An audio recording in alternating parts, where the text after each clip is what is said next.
Ya, gue baru aja selesai nonton film Laura, film terbaru dari Mas Hanung Bramantyo, merupakan adaptasi dari kisah hidup sosok Laura Anna Edelenyi.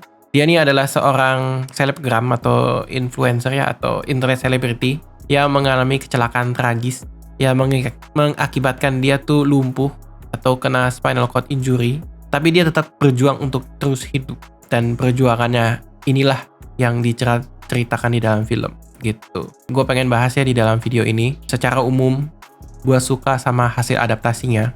Menurut gue ini salah satu cara yang tepat dan membumi untuk menjadikan film tuh sebagai medium mengenang sosok seseorang ketimbang mengeksploitasi kesedihan. Justru film ini berhasil menampilkan banyak sekali perasaan dan momen-momen yang ternyata menginspirasi ya, walaupun walaupun sedih, tapi inspirasinya tuh nggak menggurui, nggak preachy. Justru mengundang gua sebagai penonton tuh untuk refleksi. Nah, tapi ada tapinya. Gua ngerasa masih ada dua hal yang cukup ngeganjel dari cara film ini tuh bercerita. Sebelum kesana, gue pengen share dulu apa aja yang gue suka dari film ini ya. Yang pertama-tama jelas dari acting para pemerannya. Dua yang paling kuat di film ini, Amanda Rawless sebagai sosok Laura yang memerankan almarhum Laura, dan Kevin Ardilova yang memerankan Jojo. Jojo ini adalah pacar toksik Laura versi film gitu. Jadi kayaknya film ini tuh nggak 100% plek-ketiplek sama kejadian yang pernah terjadi. Dari segi pemilihan nama karakter-karakter atau tokoh-tokohnya tuh gak mau dikasih nama persis lah gitu. Gue salut sama Amanda sebagai Laura. Gue yakin ini adalah salah satu peran dia yang risetnya sangat mendalam. Jadi gue ngelihat ada sebuah effort untuk membuat mirip dari cara ngomongnya. Itu kayak gerakan mulut, level serak suaranya itu mirip banget sama almarhum Laura. Gak cuma sampai di situ. Pada saat dia mulai lumpuh, limitasi gerakan-gerakan tubuhnya gitu ya kan, tubuhnya tuh lemah gitu. Gua nontoninnya tuh berhasil jadi ngilu gitu ya. Dan yang terakhir, pada saat ini kan film drama ya, kemasan drama, momen emosional itu berhasil dieksekusi tidak berlebihan gitu. Ketika nangis berhasil bikin gua ikutan nangis juga gitu, karena gua ngebahas film ini aja tuh masih agak sesek dada gua gitu. Jadi ya mohon maaf lah ya. Tapi gue suka banget sih apa yang dikerjakan oleh Kak Amanda Rawless di sini. Sedangkan kalau Kevin Ardilova sebagai Jojo, ya dia nih cowok yang red flag banget gitu. Baru pertama kali dimunculkan atau diperkenalkan di film aja tuh eksekusi sifat nyebelinnya udah berhasil gitu. Jadi sepanjang nonton, tiap kali dia muncul tuh pasti bawaan gue kesel gitu. Tapi di saat yang bersamaan gue jadi diingatkan lah gitu. Ya sosok nyebelin atau refleks tuh daftar kelakuan-kelakuannya tuh kayak gini loh gitu. Dan sepanjang film tuh dari awal sampai akhir makin lama makin menjadi-jadilah gitu. Kayak anjing, bener-bener tai banget sih gitu. Bener-bener kayak ya harus dihukum sesuai dengan aturan dan hukum yang berlaku lah gitu. Itu yang berhasil dibawakan oleh Kevin ya. Kalau jadi nyebelin harus senyebelin itu. Yang kedua yang gue suka dari film ini adalah bagaimana film ini tuh menata isi dari ceritanya. Pilihan-pilihan dialog, dia bisa pilih dialognya tuh yang enggak preachy, tapi mengundang penonton tuh untuk refleksi.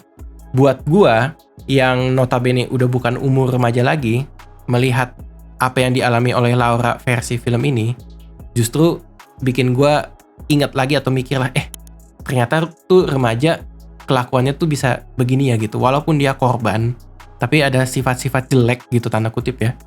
Sifat-sifat tidak baik dari seorang remaja yang harus dituntun untuk tumbuh. Kalau salah tuh salahnya di mana? Ya dieksplor di dalam film ini gitu. Proses pertumbuhan sosok Laura di dalam film inilah dari awal sampai akhir adegan film itu yang justru oh iya ya, harusnya begini loh yang baik gitu. Itu gue suka gitu. Jadi kayak dari segi penulisan tuh ya nggak pilihin semua adegan sedih-sedih masukin ke ini, enggak gitu. Sedih tuh ada alasan kuatnya, sedih. Saat sudah sedih, gimana cara mulai bebenah di dalam hidup gitu. Itu yang bagus dari segi penulisannya. Apalagi ada beberapa adegan, seperti adegan pembukanya ya. Kalau memang mau kasih lihat, ya ini berbahaya loh, ini celaka seperti ini tuh fatal gitu. harus ada rasa ngilu yang dibangun di dalam adegannya, berhasil dibikin adegannya gitu. Kalau ngilu tuh ya bilangnya sih reka ulang kecelakaan ya gitu. Walaupun gua nggak tahu persis seperti apa, tapi ya ya gua berhasil ngilu lah gitu di situ. Tapi ada tapinya nih berkaitan dengan penulisan. Dan ini yang jadi cukup mengganjal buat gua. Jadi gua ngeliat gini, babak awalnya tuh ada beberapa yang kelambatan. Ada beberapa yang kelambatan karena secara jenis adegan, formulanya tuh berulang. Gue nggak mempermasalahkan kalau misalkan secara formula tuh agak sedikit berulang gitu. Tapi dari beberapa adegan yang berulang, itu kan agak makan waktu ya. Itu agak memakan durasi, sehingga mempengaruhi babak akhirnya. Justru di babak akhir, ada beberapa yang set adegannya tuh terjadinya jadi sangat cepat sekali gitu. Sangat cepat sekali kok ini terkesan terburu-buru gitu. Tadi di awal agak lambat gitu. Itu yang menurut gue cukup mengganjal. Contoh nih, misalkan gue jabarin dulu ya. Di adegan awal, gue tuh seneng banget secara penulisan dia kasih tahu ke penonton ya. Walaupun Laura ini sebagai seorang korban, tapi kan dia adalah tokoh utama di cerita ini. Sebagai seorang tokoh utama di dalam cerita ini, dia punya konflik internal. Konflik internalnya tuh apa? Konflik internalnya adalah dia itu menyembunyikan perasaan dia. Kenapa menyembunyikan perasaan itu tidak baik? Nah, dijabarin tuh di adegannya gitu. Jadi, Laura ini ketika selesai kecelakaan berusaha untuk tegar, tapi caranya menurut gua yang gua tangkap dari adegan filmnya itu salah.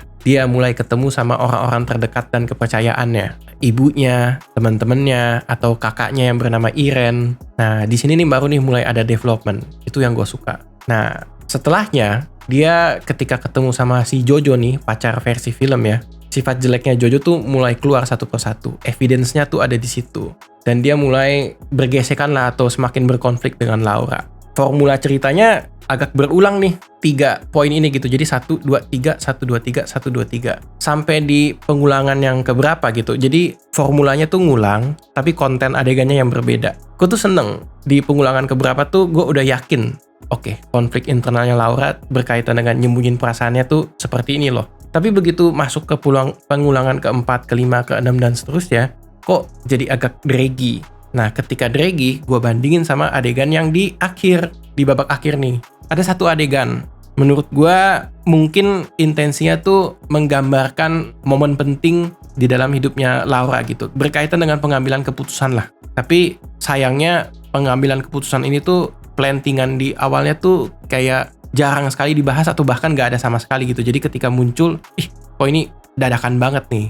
Jadi gue mikir, kayaknya di beberapa pengulangan yang tadi, kalau seandainya diganti untuk mempersiapkan adegan yang ini, kayaknya bakal jadi lebih bagus deh.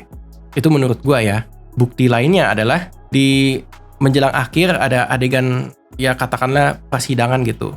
Persidangan atau pengadilan kasusnya si Laura ini, justru filmnya tuh nge-explore jadi sangat cepat dan sebatas normatif aja. Kenapa? Karena evidence dari kejelekan sifat Jojo yang muncul di awal ini, yang tadi beberapa kali repetitif ya, malah berakhir di adegan akhirnya ini nggak terlalu kepake gimana-gimana banget. Kan padahal di awal tuh udah banyak banget dia ngedatanya gitu. Gue agak menyayangkan di situ gitu. Jadi di sini tuh feel kecepatannya tuh berasa di gua gitu. Kayak tadi lu bahas di awal banyak deh. Kok di sini ya udah rangkuman masalahnya Jojo apa set jadi adegannya gitu. Itu yang agak ngeganjel buat gua. Tapi walaupun demikian, dua hal ini tuh gue bisa lupakan dengan sangat cepat karena film ini punya banyak banget peluru inspiratifnya gitu. Caranya tuh halus. Gue bisa bilang kalau ada sebuah film yang mau dijadikan medium untuk mengenang sosok seseorang, ya cara yang tepat dan membumi dan tidak mengeksploitasi kesedihannya, menurut gue tuh caranya harusnya seperti ini gitu. Itu yang gue suka. Jadi nggak menggurui, tetap menginspirasi gitu. Inspirasinya pun caranya reflektif. Gue sebagai penonton yang umurnya tuh udah bukan lagi remaja, gue malah jadi keinget atau kepikiran, oh kalau ada orang yang secara perasaan, secara konflik internal serupa dengan apa yang dialami oleh si Laura, ya cara untuk supportnya kurang lebih tuh seperti ini loh, gitu. Itu yang gue rasa. Oke, that's it. Thank you banget yang udah nonton dari awal sampai akhir. Kalau misalkan ada yang pengen diskusi, setuju sama opini gue, boleh ya tulis di kolom komentar. Dan ya, sampai jumpa di video dari Habis Nonton Film YouTube channel selanjutnya. Oke, bye semua. Thank you.